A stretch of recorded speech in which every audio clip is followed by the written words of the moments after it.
स्वागतं स्वागतं स्वागतं स्वागतं स्वागतं स्वागतं स्वागतं स्वागतं कैसा पावन सुहावन समय आज है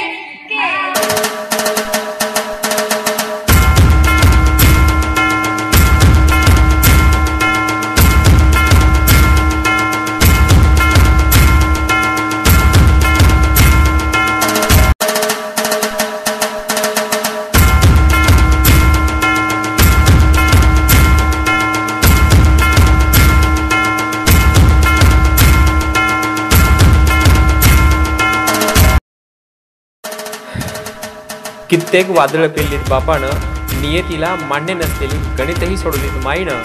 जिंकता जिंकता कित्येक वेळ हरलाय माझा बाप, आणि हरल्यावर जिंकण्याचं धाडस दिले माईनं. फक्त माझ्या स्वप्नांना आभाळ देण्यासाठी, फक्त माझ्या स्वप्नांना आभाळ देण्यासाठी.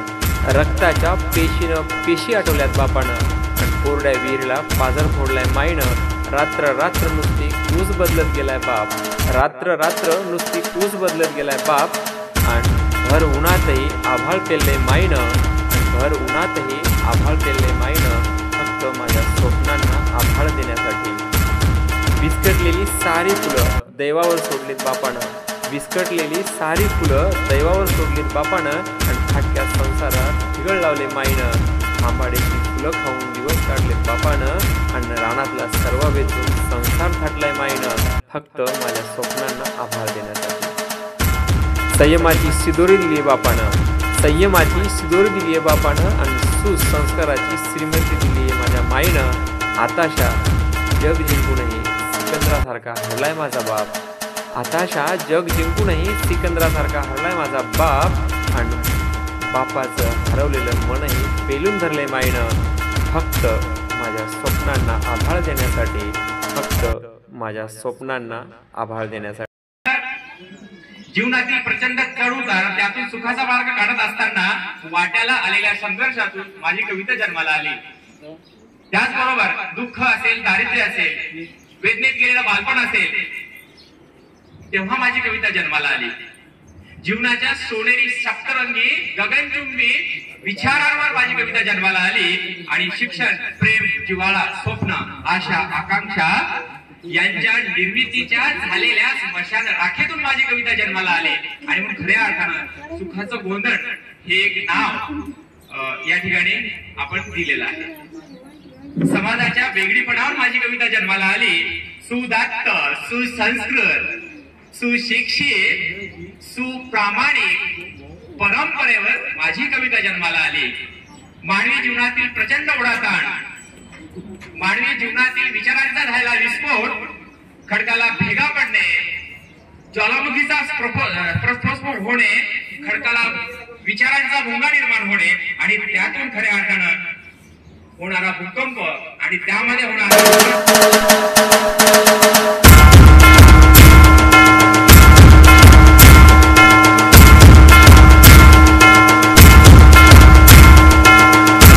त्यांनी मांडलेला आहे. आणि तो आपल्याला अनुभवता येणार आहे.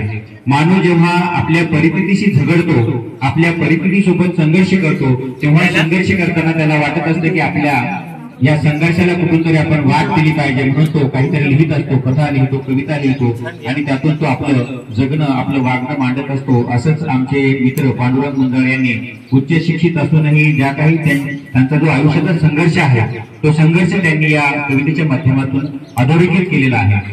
तर विद्यार्थी मित्रांनो, मी काही फार बोलणार नाही, कारण आपल्याला अध्यक्षांचं, प्रमुख पाहुण्यांचं या ठिकाणी मनोगत ऐकायचं आहे. या कविता संग्रहाच्या प्रकाशनाबद्दल मी पांडुरंग मुंदळकर यांना शुभेच्छा देतो. आणि भविष्यात देखील त्यांच्याकडून असे अतिशय उत्कृष्ट असे कविता संग्रह निर्माण होणे ही अपेक्षा करतो. आणि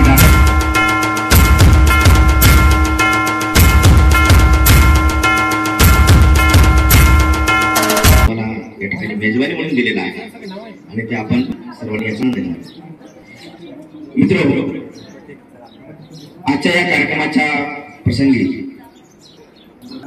मित्र पांडुरंग मुंदळ यांचा हा कविता संग्रह.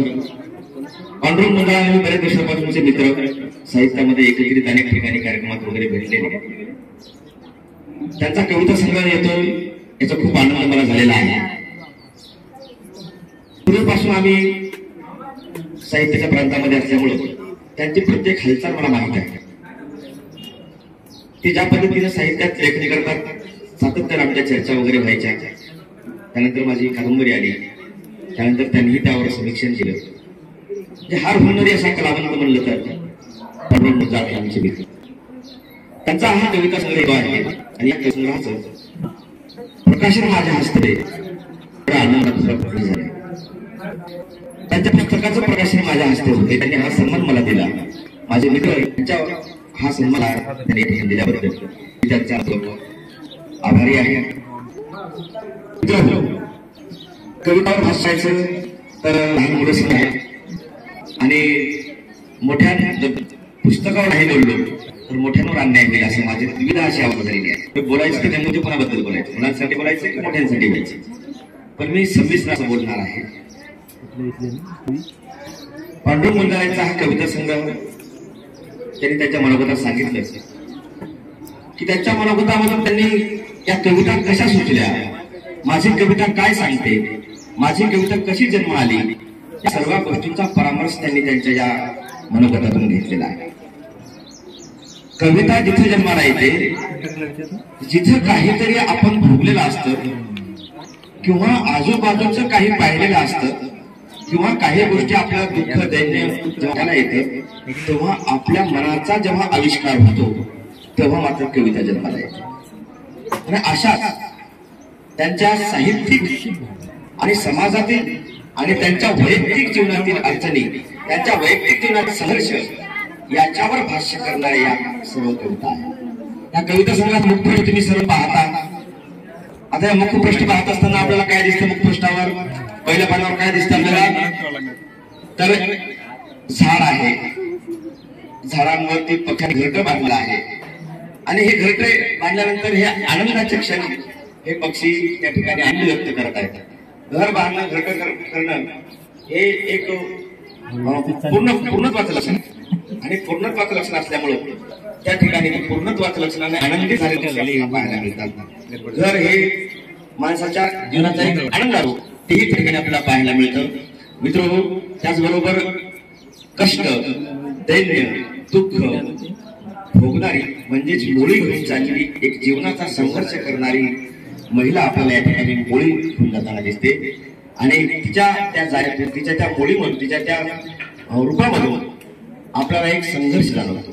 जो संघर्ष पांडुरंग मुंजाळ यांनी सातत्याने केलेला आहे आणि त्यांच्या या संघर्षाचे साक्षीदार त्यांचे आई वडील. हा किती आनंदाचा क्षण आहे की आपण आईवडिलांचा सत्कार सन्मान या ठिकाणी केला, त्यांना या ठिकाणी उपस्थित ठेवून त्यांच्याबद्दल ती कृतज्ञता व्यक्त केली. मित्र, हे संस्काराचं लक्षण आहे. जिथे संस्कार असतात तिथंच मुलं आईवडिलांची सेवा करतात, आईवडिलांचा सन्मान करतात. हे संस्काराचं लक्षण आहे. त्यांच्या कवितेतून संस्कार मिळतीलच, पण त्यांच्या वर्तनातूनही संस्कार आपल्याला मिळेल. आपण पाहतो की त्यांनी आईवडिलांची या ठिकाणी कृतज्ञता व्यक्त केली. एवढंच नाही तर हा कविता संग्रह त्यांना अर्पण केलेला आहे आणि हे अर्पण करत असताना त्यांनी आईवडिलांची फार सुंदर अशी कविता आपल्या समोर ठेवली आहे. नुसतं त्यांनी आईवडिलांची अर्पणच केलं नाही तर आईवडिलांच्या कवितेने त्यांच्या या कवितेची, या कविता संग्रहाची त्यांनी सुरुवातच केली आहे. ते काय म्हणतात? कित्येक वादळं पेलीत बापानं, कित्येक वादळं पेलीत बापानं, नेतीच्या मान्य नसलेल्या गणितही सोडवलीत मायनं, जिंकता जिंकता किती वेळा हरला असा बाप. संघर्ष करताना आपल्याला हरावं लागतं, जिंकावं लागतं. कधी दुःख येतं, कधी दैन्य येतं. यावर मात असताना ते म्हणतात की मान्य नसलेली गणितही सोडवली मायनं, जिंकता कित्येक वेळा हरलाय माझा बाप आणि हरल्यावर जिंकण्याचं धडच दिले नाही. बाप हरलाय, त्याला कुठं सांगितलं तेव्हा पाठीवरती थाप माय बापाच्या ठेवत असते तेव्हा बापाला हे बळेल आणि दोघी संसाराची जागा आहे. त्या पद्धतीने दोघांच्या संसाराचा काळ हा संघर्षात वाचवतात. मुदत सातत्यानं पाहिली आहे, त्यांचं तिथं पाहिलेलं आहे. बापाला विहिरीतून पाणी काढलं, बापाचा संघर्ष त्यांनी पाहिलेला आहे आणि म्हणून तसं पुत्र बाबाचा गुंडा तिघी लोकी झेंडा या पद्धतीने त्यांनी देवाने समाज रूप देण्यासाठी त्यांनी केलेला आहे. ते म्हणतात की जिंकता जिंकता कित्येक वेळा हरला माझा बाप, हरल्यावरच दिलेला आभार द्यायचा. आभार असतं आणि ते आभार त्याच्या प्रत्येक व्यक्ती आठवतं. त्यासाठी आपल्या पाठीदारी आपली हे जे मत आहे त्याच्या पराकाष्ठेनं आपला आभार व्यक्त करत असतो. आणि परत गुंजाळ आहे त्याच्या आईवडिलांनी त्यांना आभार जिल्ह्याचे त्यांना सातत्याने पाठवले सांगत असतात. आणि एकंदर त्याला सर्व या कविता मी वाचत गेलो. या आमदारांनी विविध संघाची भेट माझ्याकडे लावली होती. अनेक संघर्षातून बघा किती वाटचाल करायला सरांनी लिहिला, मला पाठवला, मला वाटलं आपण याला पण पाठवला मंडळाला, तो दुसरा आहे. अशा बघा किती संघर्ष करत असतो कवी. सातत्यानं काय करता येईल यासाठी प्रयत्न करत असतो. म्हणून काट्याची जी सल असते ती कवीच्या मनामध्ये सातत्यानं असते. कवी पांडुरंग मुंजाळकर कवितेमध्ये म्हणतात, जसा होतो काल मी तसा आज आहे. बघा, जसा होतो काल मी तसा आज आहे, गरजले पाऊल वाटेवर मी एकटाच उभा आहे. माणसाचं एकटेपण जेव्हा येतं, सरांनी सांगितलं की एकटेपण जेव्हा येतं, जेव्हा एकटा असतो तेव्हा त्याचं मन त्याला बोलत असतं, त्याचे विचार त्याला बोलत असतात. तो स्वतःचे आत्मसंवाद करत असतो. आणि जेव्हा कवी आत्मसंवाद करतो तेव्हा कविता जन्माला येते. मनाशी मनाचा संवाद असतो की एक मन असं असतं आणि एक मन तिच्या प्रतिस्पर्धी बोलत असतं, तेव्हा ती कविता जन्माला येते. कविता जन्माला येणं सोपं काम नाही.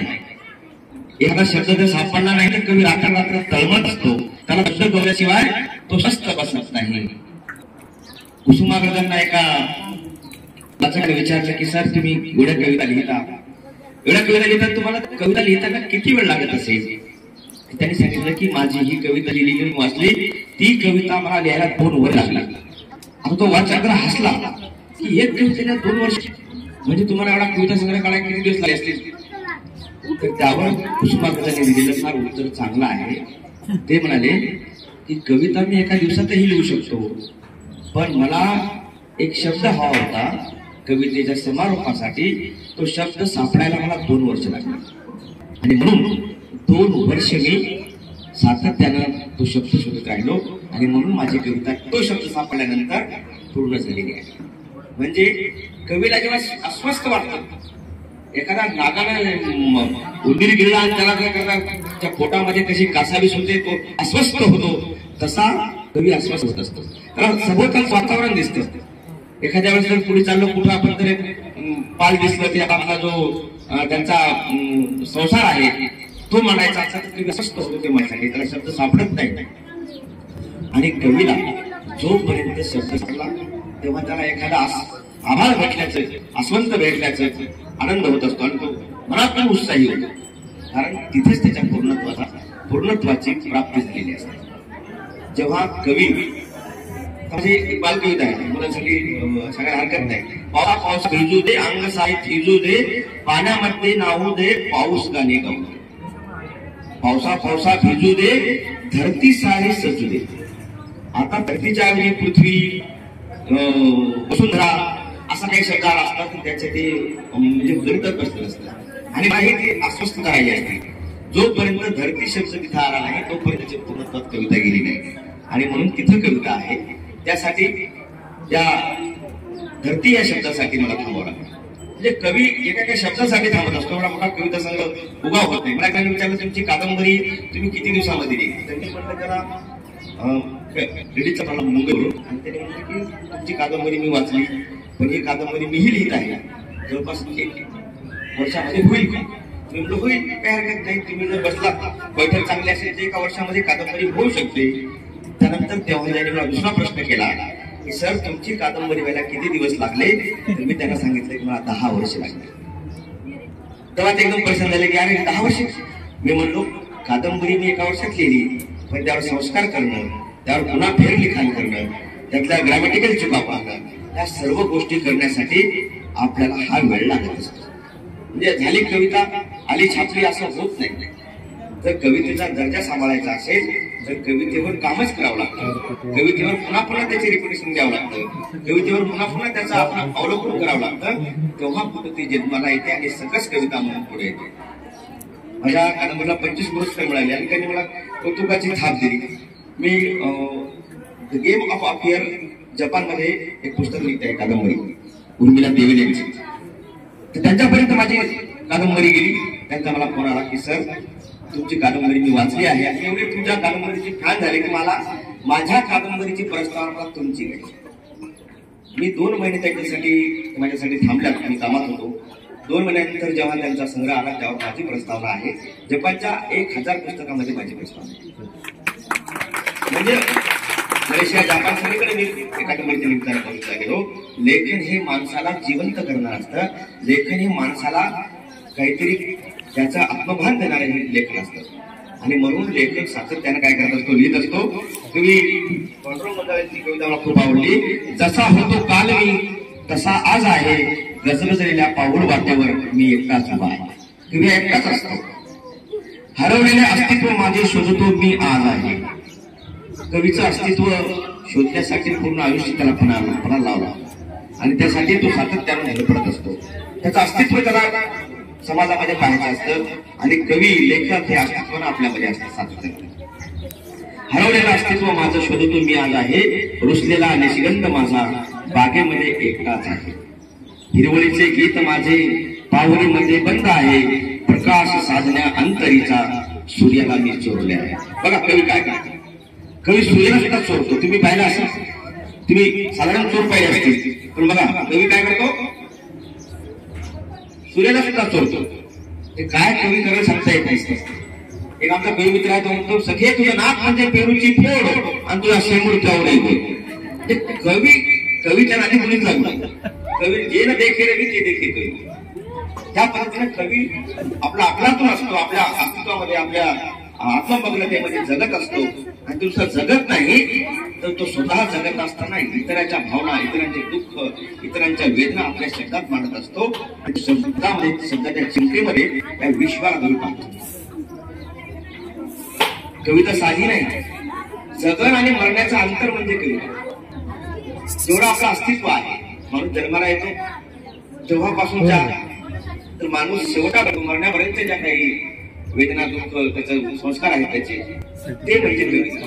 आणि त्या कवितेला गुंजाळ सरांनी अगदी चिमटीत पकडण्याचं काम केलेलं आहे. राजेगोरे सरांनी या कविता संग्रहाची पाठराखण केली आहे आणि प्राध्यापक आत्माराम राजेगोरे यांनी पाठराखण केली. म्हणजे नक्कीच हा कविता संग्रह साहित्य क्षेत्रामध्ये एक समर्थपणे उभा आहे. पाठराखण ही खूप महत्वाची आहे. आणि या कविता संग्रहाची जी प्रस्तावना आहे आदरणीय डॉक्टर शशिकांत तोळमारे सरांनी दिलेली आहे, समीक्षक. आणि ती माझ्यापेक्षाही सुंदर असं भाष्य ते या पुस्तकावर करणार आहेत. ही पुस्तक, कविता हे सर्व तुम्हाला कविता संग्रह आणि त्यामागची सरांची भूमिका ही तुम्हाला चांगल्या पद्धतीने समजून सांगतील. मी या कविता संग्रहाचं म्हणजेच पांडुरंग मंडळ यांच्या कविता संग्रहाचं प्रकाशन झालं असं या ठिकाणी जाहीर करतो. आणि त्यांच्या पुढील वाटचालीसाठी नंतर त्यांनी या कविता संग्रहावर आपण परिसंवाद ठेवावा आणि तो अजूनही त्यांच्या अनेक कविता संग्रह आणि लेखनाकडे यावं. त्याच्याबरोबर माझ्या कादंबरीचं समीक्षण केलं. इतक्या लोकांना आलं की मी म्हणले कादंबरीपेक्षा मला समीक्षण जास्त वाचावं लागलं. म्हणजे तो गद्य लेखनाचाही हातखंड त्यांच्याकडे आहे आणि तिकडेही त्यांनी आपलं पदार्पण करावं. येणाऱ्या काळात कवितेसाठीही त्यांनी अजून पुढं यावं अशी एक अपेक्षा व्यक्त करतो. त्यांना शुभेच्छा देतो आणि या कविता संग्रहाचं प्रकाशन झालं असं या ठिकाणी जाहीर करतो. आईवडिलांच्या खऱ्या अर्थाने या पुस्तकाच्या अनुषंगाने बोलत असताना मला वाटतं अगदी माननीय साहित्यिक या ठिकाणी असताना अध्यक्ष जबाबदारी माझ्याकडे याच्यासाठी सोपवली की आपण पाहतो शाळेमध्ये जो मुलगा अतिशय वाह्यात असतो, जो अधिक बोलतो त्याला आपण मॉनिटर करतो आणि तो गप्प बसला की अख्खा वर्गच गप्प बसत असतो. तसं मला वाटलं की आमच्या विद्यार्थ्याला किमान मला गप्प बसवण्यासाठी त्याला अध्यक्ष करावं म्हणजे बाकी लोक आपोआप बोलतील आणि हा फारसा बोलणार नाही म्हणून मला अध्यक्ष केला असावा समाज समज. पण मला वाटतं जरी तशी कदाचित त्यांची भूमिका असली तरी माझा अध्यक्ष हा जो अधिकार आहे त्या अधिकाराच्या माध्यमातून मला आपल्याशी संवाद साधणं अत्यंत गरजेचं आहे. मुळामध्ये कवितेची निर्मिती प्रक्रिया, ते प्रत्यक्ष कविता सादर होणे आणि तिला पुस्तक रूप येणे याच्यामध्ये प्रचंड असा संघर्ष असल्याचं पाहायला मिळतं. त्या पुस्तकाचं नाव जरी सुखाचं कोल्हा असलं तरी प्रचंड अशी दुःखाची झालं कवीच्या जीवनामध्ये, व्यक्तिगत जीवनामध्ये प्रचंड प्रमाणामध्ये पाहायला मिळते. आणि व्यक्तिगत जीवनामध्ये जे काय आलेलं दुःख आहे त्या दुःखाला शब्दबद्ध करण्यासाठी, त्या दुःखाला शब्दांकित करण्यासाठी आणि व्यक्तीचा अनुभव जोपर्यंत समष्टीपर्यंत जात नाही नाही तोपर्यंत त्याला खऱ्या अर्थानं साहित्याची निर्मिती बनता येत नाही. आणि माझं जे दुःख आहे, माझं जे वेदना आहे, ही वेदना इतरांपर्यंत गेली पाहिजे. आणि खऱ्या अर्थानं जगणं काय असतं, संघर्ष काय असतो, संवेदना काय असते, या सगळ्या बाबीची उलगडा करण्याच्या माध्यमातून कवी पांडुरंग मुंजाळ यांनी अतिशय संवेदनशीलतेनं, अत्यंत तरल भावनेच्या माध्यमातून आपले वेगवेगळे विचार या कवितेच्या माध्यमातून सादर करण्याचा प्रयत्न केला. मुळामध्ये नावामध्ये सुखाचं बंधन जरी असलं तर जोपर्यंत तुमच्या जीवनामध्ये दुःख येत नाही, वेदना येत नाही, तोपर्यंत उत्स्फूर्त असे शब्द, स्पॉन्टेनियस असे शब्द तुमच्या माध्यमातून त्या ठिकाणी साकार होत नाही. आणि मग त्यांच्या सगळ्या कवितेचा जर आपण आढावा घेतला तर त्याच्यामध्ये प्रेम कविता आहे, विरहाची कविता आहे, निसर्गाची कविता आहे, उपदेश करणारी कविता आहे, शिक्षणाच्या माध्यमातून आलेलं जे काही दुःख आहे ते दुःख व्यक्त करणारी कविता आहे. दुसऱ्या बाजूला कुठेतरी शिक्षणाच्या माध्यमातून आलेला जो विचार आहे त्या विचाराच्या माध्यमातून समाजाचं परिवर्तन झालं पाहिजे आणि बाबासाहेबांचा शिक्षणाचा विचार तळागाळापर्यंत पोहोचला पाहिजे, ही सुद्धा एक उदात्ततेची भावना त्यामध्ये पाहायला मिळते. आणि त्यांच्या कवितेचं जेव्हा आपण एकंदर अनालिसिस करतो तेव्हा नम्रपणे असं म्हणावं वाटतं की आपल्या आई वडिलांच्या संदर्भामध्ये एक कृतज्ञतेची भावना त्यांच्या शब्दामध्ये या ठिकाणी व्यक्त होताना पाहते. आणि असं म्हणतात की माणसाच्या जीवनाचं पूर्णत्व जर कुठं असेल तर ते माणसाच्या जीवनाचं पूर्णत्व खऱ्या अर्थाने कृतज्ञतेच्या भावनेतून व्यक्त होत असतं. आणि मग गुरुचं ऋण ते आपलं पहिलं ऋण असतं, आई वडिलांचं ऋण ते आपलं दुसरं ऋण असतं, समाजाचं ऋण हे आपलं तिसरं ऋण असतं. आणि खऱ्या अर्थाने ज्या परिसराचा प्रभाव होतो, त्या परिसरामध्ये जन्मतो, त्या व्यवस्थेचं सुद्धा ऋण आपल्याला फेडायचं असतं. तेव्हा आपल्या वेगवेगळ्या कवितेच्या माध्यमातून आपल्या आई वडिलांच्या विषयीचा एक कृतज्ञतेचा भाव त्यांच्या वेगवेगळ्या कवितेमध्ये व्यक्त होताना दिसतो. त्यानं ज्या गुरुने वेगवेगळ्या कालखंडामध्ये घडवलं त्या वेगवेगळ्या गुरूंच्या संदर्भामध्ये कृतज्ञतेचा भाव त्यांच्या कवितेमध्ये पाहायला मिळतो.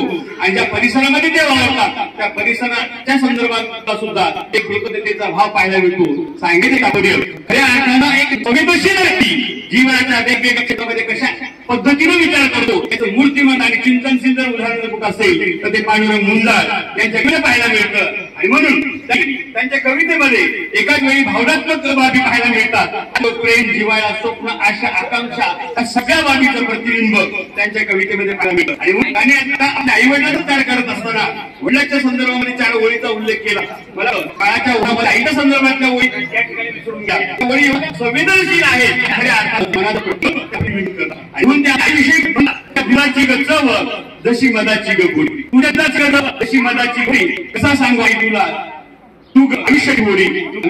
खऱ्या आपल्या कार्यावरती कुठे नको दिला आईच्या वात्सल्याच्या माध्यमातून, आईच्या प्रेमाच्या माध्यमातून आहे त्या तूच माझ्या जीवनात शिल्लक आहे, तूच माझ्या जीवनाला आलेली आहे, अशा प्रकारचा भाव त्या कवितेच्या माध्यमातून पाहायला मिळतो. आणि म्हणून त्या अर्थानं आईच्या संदर्भामध्ये व्यक्त केलेली करुणा, आईच्या संदर्भामध्ये व्यक्त केलेली भाव, प्रेमभाव त्यांच्याकडे पाहायला मिळतो. बरोबर त्या व्यवस्थेमधून आलेले आहेत, ज्या गुणामधून आलेले आहेत त्याचं चित्रण त्यांच्यामध्ये पाहायला मिळतं. आणि मग शेतकरी आपल्या अवतीभोवत्या वेगळ्या घटकाकडे कसं पाहतो त्याचं चित्र करत असताना त्यांनी अवसान नावाची कविता लिहिली. आणि अवसान नावाच्या कवितेमध्ये ते सांगतात फार मुसाटच करा दाटायला लागले आता येईल पाऊस असे वाटाय. ही माहिती अशा असतो की निसर्ग ढग जरी आला तरी शेतकरी येतो आणि ढगाकडे आलेच होणारे जीवन कविता माध्यमातून व्यक्त करते. असं म्हणतात वास मुसटला ढग दाटायला लागले आता येईल पाऊस असे वाटायला लागले.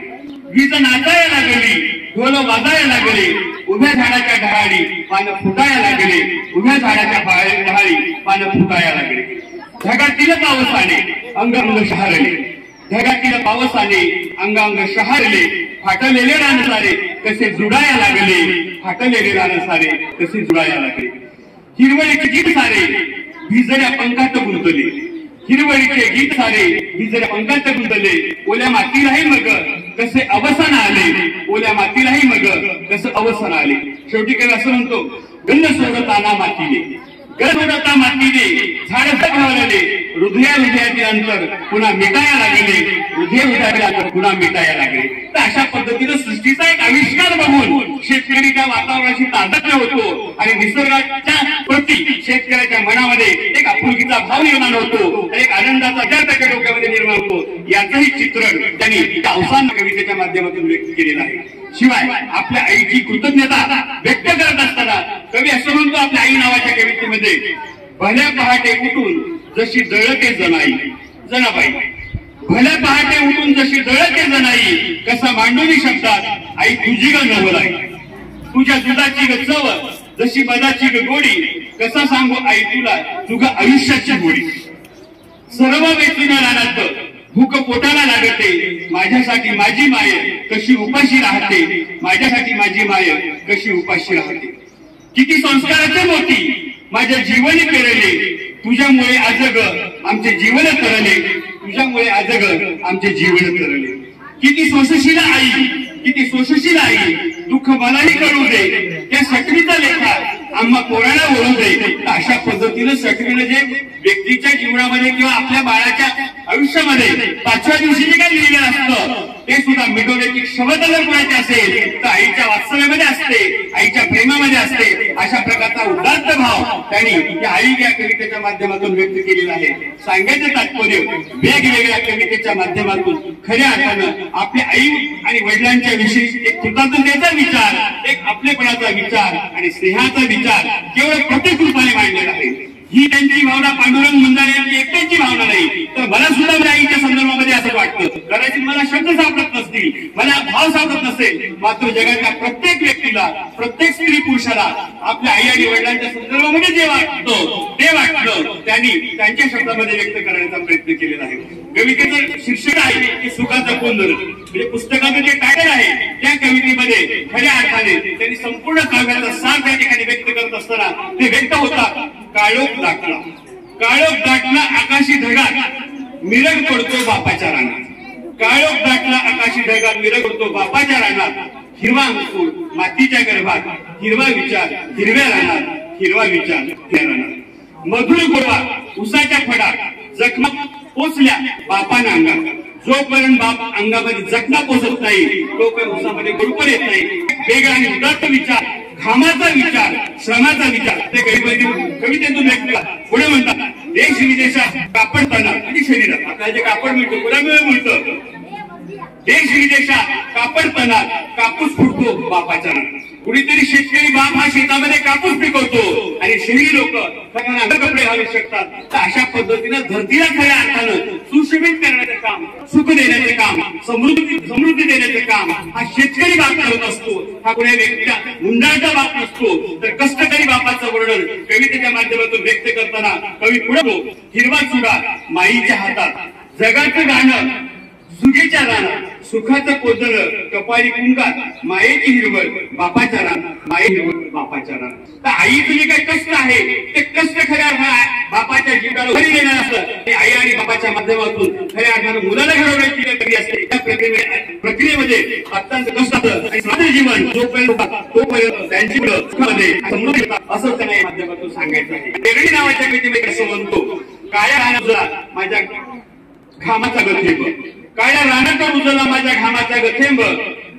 तेव्हा कुठे उगवतो बघ नाविन्याचा कोंब. म्हणजे नाविन्याचा कोंब कधी उगवत असतो तर जोपर्यंत घामाचा थेंब त्या मातीमध्ये रुजत नाही तोपर्यंत शेतामध्ये नाविन्याचा कोंब येत नाही. अशी भावना त्यांनी पेरणी कवितेमध्ये व्यक्त केलेली आहे. पुढे ते म्हणतात झळा उन्हाळ्यात होतं काळी ती गर्भात नाही, झळा उन्हाच्या होतं काळी माती गर्भात नाही. रान फुलांच्या झाडाची कशी कत्तल होते निसर्गाच्या सानिध्याची, असं माळ्याचा असावी तुझी टोलेगंध माडी हाची देखाव फुसली. म्हणजे आपल्याला टोलेगंध येणारी मानून आपण जग सुशोभित करण्याचा प्रयत्न करतो.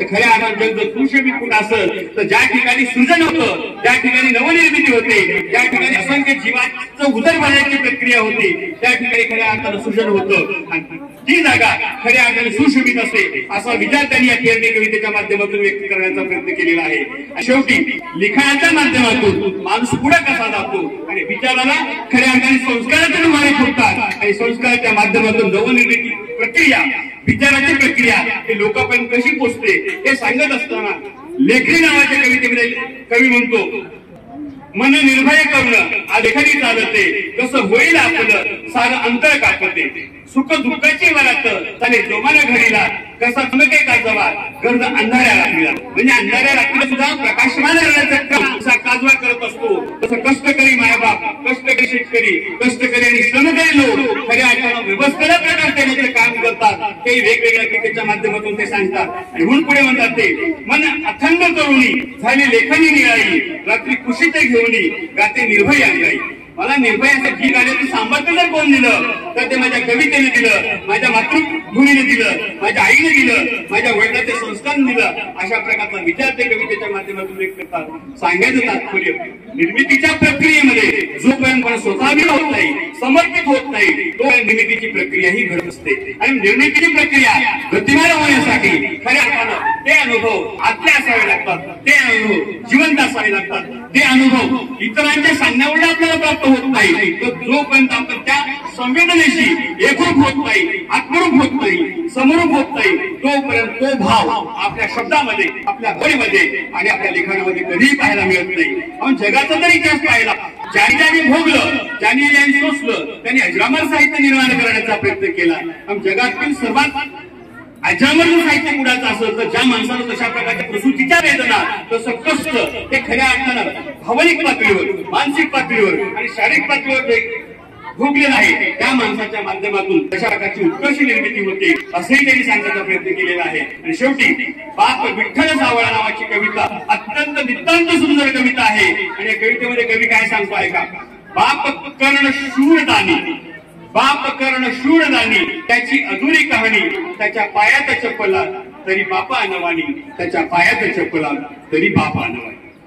कुटुंबाच्या आश्रयाची बाप कुणाची तिरीप, खरं सांगतो मित्रांनो बापा हंगाम खरीप, खरं सांगतो मित्रांनो बापा हंगाम खरीप.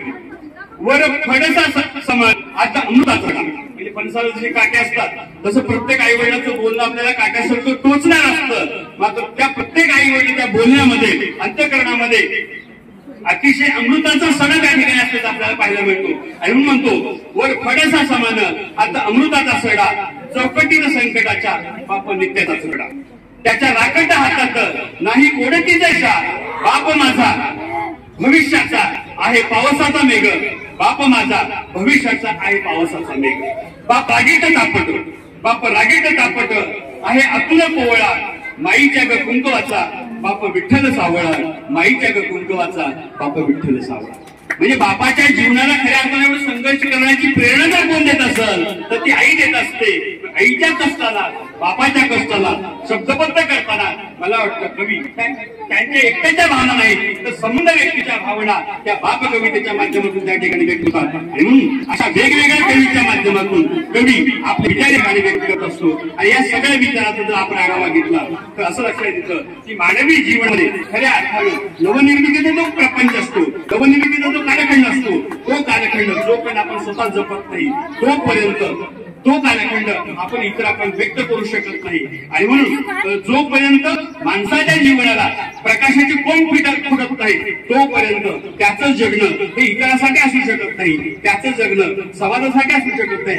अशा प्रकारचा विचार त्यांच्या वेगवेगळ्या कवितेच्या माध्यमातून त्यांनी व्यक्त केलेला आहे. आणि सगळ्या कवितेचा जर सार घेतला तर नम्रपणे असं मला असं वाटतं की त्यांच्या शब्दात सांगताना मी असं म्हणेन, माझ्या लेखणीला आज कसे आले डोहाळे आणि प्रकाशे किरणे, करा उत्सव सोहळे आणि प्रकाशे किरणे करा उत्सव सोहळे.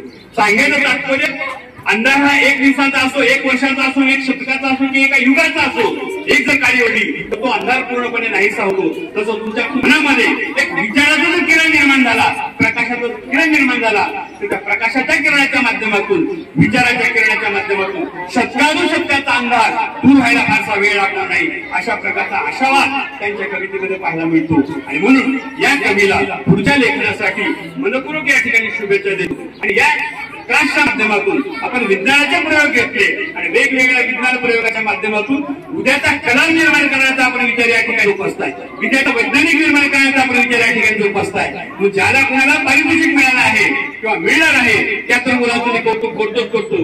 मात्र ज्यांनी या स्पर्धेमध्ये किमान भाग घेतला तेही मुलं अभिनंदनाला पात्र आहे. का जोपर्यंत तुम्ही स्पर्धेमध्ये भाग घेत नाही तोपर्यंत तुम्ही त्या स्पर्धेला कधी जिंकू शकत नाही. आम्ही जगामध्ये कुठल्याही स्पर्धेमध्ये सहभागी व्हायचं असेल तर तोपर्यंत तुमच्या मनाची मानसिकता तशी निर्माण झाली पाहिजे, मनाच्या व्यासपीठावर तुम्हाला निर्माण झालं पाहिजे. असं म्हणतात की जगातलं कोणतंही युद्ध त्या अगोदर माणसाच्या मनोभूमीमध्ये लढलं जातं, त्याच्यानंतर ते प्रत्यक्ष मैदानामध्ये लढलं जातं. जी माणसं मनानं हारतात ती माणसं कायमस्वरूपी हारत असतात. जी माणसं मैदानामध्ये हारतात ती माणसं तात्पुरती हारत असतात. अशा पद्धतीनं माणसाला मनानं खंबीर करण्यासाठी, मनानं संस्कारी करण्यासाठी शिक्षाची आवश्यकता असते, संस्काराची आवश्यकता असते. शिक्षणाच्या माध्यमातून, संस्काराच्या माध्यमातून व्यक्ती घडायला जावा, व्यक्तीच्या माध्यमातून समाज घडेल आणि समाजाच्या माध्यमातून राष्ट्र घडायला फारसा वेळ लागणार नाही. अशा वेगवेगळ्या उपक्रमाच्या माध्यमातून याच्यामध्ये काय पडलंय असा नकारात्मक विचार न करता मला वाटतं की प्रत्येक व्यक्तीनं त्या दुसरं पॉझिटिव्हली पाहिजे, त्या घटनेकडे आपण सकारात्मक विचार केला पाहिजे. आज आपण पाहतो जगाची लोकसंख्या 800 कोटी आहे, मात्र आपण असा कधी विचार करतो का जगात जेवढी लोकसंख्या आहे मी का लेकरू जन्माला घालू? बरोबर आहे, आपण तसा कधीच विचार करत नाही. तर जगामध्ये जरी लोकसंख्या असलं तरी माझं मूल हे माझं मूल आहे हा भाव माझ्यामध्ये असतो. तसं म्हणजे किती साहित्य निर्माण झालं तर जोपर्यंत तुमच्या मनामध्ये जे काही चाललंय, तुमच्या मध्ये जी काही घालमेल आहे, तुमच्या आधी काय अस्वस्थ आहे, जोपर्यंत त्याला तुम्ही शब्दबद्ध करत नाही तोपर्यंत तुम्ही स्वस्थ होऊ शकत नाही, तोपर्यंत तुम्हाला समाधान मिळू शकत नाही. आणि तुमच्या आतला विचार जोपर्यंत समाजाच्या व्यासपीठावर येत नाही तोपर्यंत समाज सुद्धा तशा पद्धतीने सकारात्मक विचार करू शकत नाही. काय शेवटी माणसाच्या जीवनामध्ये काय महत्वाचं असेल तर विचार महत्वाचा आहे. आणि विचाराच्या माध्यमातून संस्कृती घडत असते, विचाराच्या माध्यमातून सभ्यता घडत असते, विचाराच्या माध्यमातून व्यवस्था बदलत असते. आणि शेवटी तुम्हाला एकच उदाहरण देईल, एक कुंभार होता आणि तो कुंभार काही ठिकाणी दररोज आपलं आपलं काम करायचा. त्याला असं वाटलं की आपण एखादी चिलीम घडवलं आणि त्या माणसानं माती घेतली आणि मातीच्या गोळा त्याच्यावर ठेवला आणि त्याच्यापासून चिलीम बनवायला सुरुवात केली. चिलीम बनवत असताना तेवढ्यामध्ये त्याची बायको आली आणि त्याला म्हणाली काय करतो बाबा? ते सांगितलं मी चिलीम बनवतोय. त्याने सांगितलं अजिबात चिलीम बनवायचं नाही, बंद करा. शेवटी कुंभारच होता, राजापासून तर बायकोच ऐकतात, कुंभारचं ऐकणारच. आणि त्या चिलीम बनवायचा विचार त्या ठिकाणी कॅन्सल केला आणि बायकोनं सांगितलं सुरई बनव, माठ बनव, मडकं बनव. आणि त्याच कुंभारानं त्याच मातीपासून एक सुरई बनवायला सुरुवात केली आणि माठ बनवायला सुरुवात केली. त्याच्यानंतर त्या मातीतून आवाज आला, कुंभार दादा काय करता? तेव्हा कुंभार म्हणाला मी एक मडकं बनवतोय. पुन्हा मातीतून आवाज आला, आधी काहीतरी वेगळं बनवत होता आता काहीतरी वेगळं काय बनवताय? कुंभारानं सांगितलं आधी मी चिलीम बनवत होतो, मात्र आता मडकं बनवणार आहे. असं का? तर माझा विचार बदलला. पुन्हा मातीतून आवाज आला, कुंभार दादा तुमचा तर केवळ विचार बदलला. मी जर चिलीम झाले असते तर मी स्वतःही झाले असते आणि इतराच्याही जीवनाला आग लावली असती. मात्र मी आता मडकं होणार, मी माठ होणार, मी सुरई होणार, मी स्वतःही थंड राहणार आणि इतराच्या जीवनामध्ये थंडावा निर्माण करणार. सांगायचं तात्पर्य विचार बदलला की वर्तन बदलायला वेळ लागत नाही, विचार बदलला की व्यवस्था बदलायला वेळ लागत नाही, विचार बदलला की जीवन बदलायला वेळ लागत नाही. अशा वेगवेगळ्या उपक्रमाच्या माध्यमातून एखादा बालकवी निर्माण व्हावा, अशा वेगवेगळ्या उपक्रमाच्या माध्यमातून एखादा तेंडुलकर निर्माण व्हावा, अशा वेगवेगळ्या विचाराच्या माध्यमातून एखादा वैज्ञानिक निर्माण व्हावा, अशा प्रकारचा आशावाद या ठिकाणी व्यक्त होतो. आणि संयोजकांनी मला इथं व्यक्त होण्याची संधी दिली आणि आदरणीय क्लास चालक कदम सर यांनी आमच्या विद्यार्थ्यांना एक वेगळी संधी देऊन त्यांच्या कार्यक्रमात असेना मात्र त्याच्या पुस्तकाचं प्रकाशन करण्याचा हा एक चांगला सोहळा या ठिकाणी आयोजित केला. त्याबद्दल त्यांचंही या ठिकाणी मनपूर्वक कौतुक करतो. आणि पांडुरंग मुंजाळ यांनी असंच लिहित राहू. शेवटी कसं असतं, जोपर्यंत तुमच्या हातून 50 कृती 100 कृती घडत नाही तोपर्यंत त्याच्यातली 1 किंवा 2 चांगली दर्जेदार कृती निर्माण होत नाही. आणि म्हणून मी गेलं तर असंच निर्माण करेल, त्याचं निर्माणच करणार नाही असं आपण म्हणू शकत नाही. निर्मितीची प्रक्रिया ही सातत्याने चालणारी प्रक्रिया असते आणि जोपर्यंत आपण त्याच्यामध्ये सातत्याने प्रयत्न करत नाही तोपर्यंत त्याच्यामध्ये परिपक्वता येत नाही, त्याच्यामध्ये परिपूर्णता येत नाही. आणि तुमच्या साहित्यातून असं एक परिपूर्ण साहित्य निर्माण व्हावा आणि येणाऱ्या कालखंडामध्ये परिसराची स्वतःची वेगळी ओळख निर्माण व्हावी अशा प्रकारचा आशावाद व्यक्त करतो आणि मी माझ्या वारीला पूर्णविराम देतो. जय हिंद, जय महाराष्ट्र.